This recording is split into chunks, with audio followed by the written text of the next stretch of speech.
ఇది చంద్రబాబు నాయుడు గారు స్వయంగా రాసిన లెటర్. మీరు పాలమూరు ఎత్తిపోతల పథకానికి అనుమతి ఇవ్వద్దు, దిండి ఎత్తిపోతల పథకానికి అనుమతి ఇవ్వద్దు, ఇది కొత్త ప్రాజెక్టు, మీరు ఎట్లా స్టార్ట్ చేస్తారు, దీన్ని ఆపాలి అని చెప్పి స్వయంగా చంద్రబాబు నాయుడు గారు ఆయన ఓన్ హ్యాండ్ రైటింగ్తో రాసిన లెటర్. సరే, ఇట్లా ఇవన్నీ ఒకటి కాదు రెండు కాదు, ఆంధ్రప్రదేశ్ ప్రభుత్వం రాసిన 20-30 లెటర్లు ఇవి. తెలంగాణ ప్రాజెక్టులకు అడ్డుపడుతూ తెలంగాణ ప్రాజెక్టులను నిలిపివేయాలని, అనుమతులు ఇవ్వొద్దని, మీరు ఎట్లా కడతారని కోర్టుల్లో కేసులు వేశారు, కేంద్ర ప్రభుత్వం దృష్టికి తీసుకుపోయినరు, గ్రీన్ ట్రిబ్యునల్లో కూడా కేసులు వేసిండ్రు. అయితే ఈరోజు మరి నేను అడుగుతా ఉన్నా, గోదావరి బనకచెర్ల ప్రాజెక్టు కొత్త ప్రాజెక్టు కాదా? అసలు కేంద్ర ప్రభుత్వం ఎందుకు నిద్రపోతూ ఉంది? ఈరోజు మన రాష్ట్రంలో ఏపీ రీఆర్గనైజేషన్ యాక్ట్ తర్వాత ఇటు తెలంగాణలోనైనా అటు ఆంధ్రప్రదేశ్లోనైనా కొత్త ప్రాజెక్టు చేపట్టాలంటే కేఆర్ఎంబి జీఆర్ఎంబి అనుమతి తీసుకోవాలి. ఆ నదీ పరివాహక ప్రాంతంలో ఉన్నటువంటి రాష్ట్రాల నుంచి అంతర్రాష్ట్ర ఒప్పందం జరగాలంటే నదీ పరివాహక ప్రాంతంలో ఉండే అన్ని రాష్ట్రాలు ఒప్పుకోవాలి. నంబర్ 3, ఏపీ రీఆర్గనైజేషన్ యాక్ట్ ప్రకారంగా ఎపెక్స్ కౌన్సిల్లో కొత్త ప్రాజెక్టు అనుమతి పొందాలి. Number 4, central water commission clearance తీసుకోవాలి. నంబర్ 5, ఎన్విరాన్మెంట్ క్లియరెన్స్ తీసుకోవాలి. ఏ అనుమతి కూడా లేదు. ఇప్పుడు గోదావరి బనకచెర్ల ప్రాజెక్టుకు ఏ అనుమతి లేదు. నేను పైన చెప్పిన దాంట్లో ఏ ఒక్క అనుమతి లేకుండా నియమ నిబంధనలన్నీ బుల్డోజ్ చేస్తూ కేంద్రం జుట్టు తన చేతుల్లో ఉంది అని చెప్పి ఇష్టారీతిన రాత్రికి రాత్రి ప్రాజెక్టు రూపకల్పన చేసి ఇవాళ టెండర్లు పిలిచి ముందుకు పోతా ఉన్నారు. ఇది ఎక్కడి పద్ధతి అని నేను అడుగుతా ఉన్నా. అంటే మేము కాళేశ్వరం కడతానో, భక్తరామదాస్ కడతానో, మేము పాలమూరు కడతానో, దిండి కడతానో, ఆ రోజు కేంద్ర ప్రభుత్వానికి లేఖలు రాస్తారు, సిడబ్ల్యూసీకి లేఖలు రాస్తారు, గ్రీన్ ట్రిబ్యునల్లో కేసేస్తారు, హైకోర్టులో కేసేస్తారు, సుప్రీంకోర్టులో కేసులేసి మోకాలు అడ్డం పెట్టే ప్రయత్నం చేస్తారు. కానీ ఇవాళ మీరు మేము కట్టిన అన్ని కూడా పాత ప్రాజెక్టులు. పాలమూరు అయినా ఉమ్మడి ఆంధ్రప్రదేశ్లో స్టార్ట్ చేసింది, కాళేశ్వరం అయినా ఉమ్మడి ఆంధ్రప్రదేశ్లో స్టార్ట్ చేసింది. కానీ మీరు ఇలా కొత్త ప్రాజెక్టును నియమ నిబంధనలన్నీ కూడా ఉల్లంఘించి ఇలా ఆంధ్రప్రదేశ్ కడతా ఉంది. ఇది జరుగుతూ ఉంటే మరి మన ముఖ్యమంత్రి గారు పోయినసారి అసెంబ్లీలో మాట్లాడింది రేవంత్ రెడ్డి, బడ్జెట్లో మనకు గుండు సున్నా పెట్టిండ్రు, మన ప్రాజెక్టులకు అనుమతిస్తలేరు, మనకు ఏమీ రావడం లేదు, నేను నీతి ఆయోగ్ మీటింగ్ను బైకాట్ చేస్తున్నా అని చెప్పి అసెంబ్లీలో చెప్పిండు. ఏమిచ్చిండ్రు?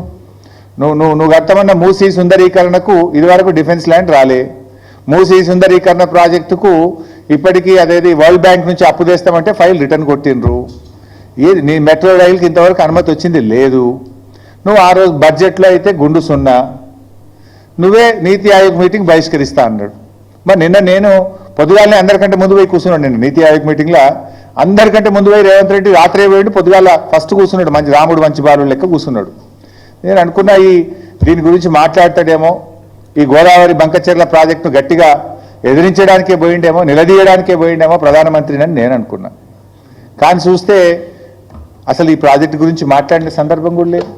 ప్రధానమంత్రిని వ్యక్తిగతంగా కలిసి కూడా ప్రెస్ నోట్ రిలీజ్ చేస్తే దీని మీద మాట్లాడిన పరిస్థితి లేదు. ఏం జరుగుతూ ఉంది? రేవంత్ రెడ్డి మాట్లాడాడు, ఉత్తమ్ కుమార్ రెడ్డి అయితే అసలే మాట్లాడాడు. ఏం చేస్తున్నట్టు? నీటిపారుదల శాఖ మంత్రి ఏం చేస్తున్నట్టు, ముఖ్యమంత్రి ఏం చేస్తున్నట్టు? ఈ రాష్ట్రానికి ఇంత తీవ్రమని నష్టం జరగబోతా ఉంటే ఎందుకు స్పందించరు? ఇవాళ మనకు గోదావరిలో 959 టీఎంసీల నీళ్లను బచావత్ ట్రిబ్యునల్ మన రాష్ట్రానికి ముఖ్యంగా తెలంగాణ ప్రాంతానికి కేటాయించింది. మరి ఆ 959 టీఎంసీలను మనం వాడుకోవాలి కదా. ఇవాళ పైకి ఏం మాట్లాడుతున్నారు?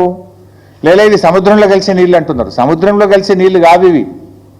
తెలంగాణ రాష్ట్రం వాటిని వాడుకోలేదు కనుక, పూర్తి స్థాయి వినియోగంలోకి తేలేదు కనుక ఆ నీళ్లు కిందికి ప్రవహిస్తూ ఉన్నాయి.